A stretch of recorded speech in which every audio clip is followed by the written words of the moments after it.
Hi everybody, this is Cheryl from Feisty Red Creations. You're watching me here on this Jacobean Buffet that I have been working on for quite a while now. I first vacuumed this piece really well, and now I am cleaning it with some TSP mixed with water.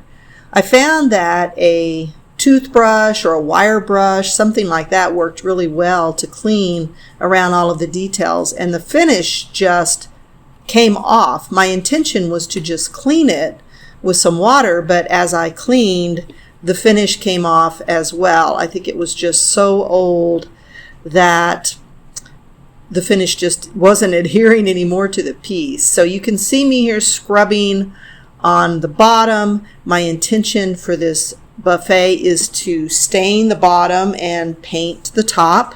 We have quite a few things that we need to fix on this buffet after it is cleaned and ready to go. So the top is so badly damaged, and I don't mean the very, very top, I mean the whole top piece above the legs. It's missing parts that we're going to have to mold and replace.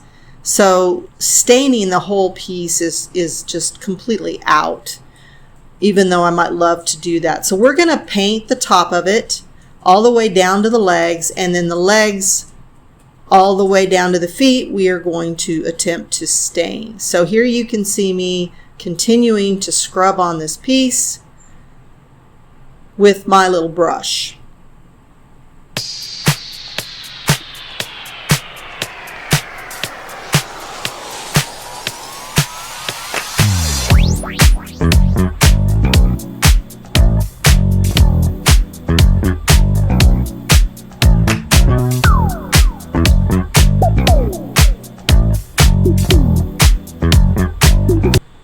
You can see me spraying this with water.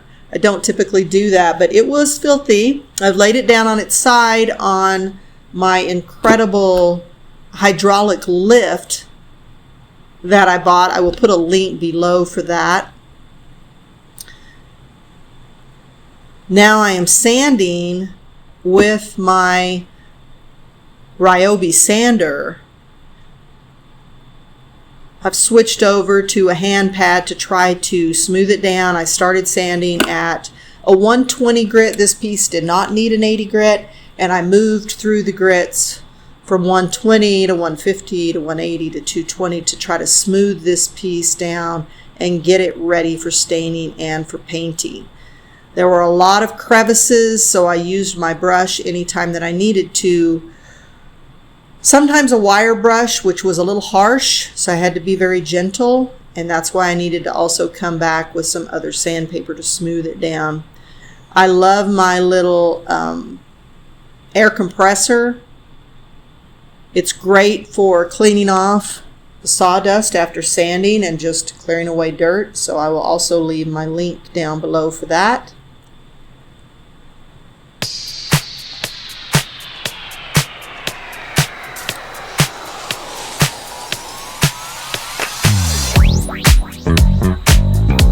Now I have flipped it back up so that I could sand on the interior flat surfaces of the shelves.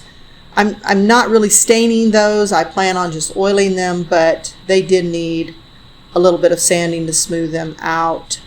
So I come back and I'm sanding by hand. I'm using my Ryobi, and I'm also using my little brush to get into all of those little spaces. But look how easily this finish is coming off.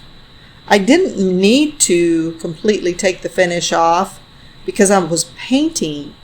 However, it was so flaky that I couldn't leave it on there and then paint over it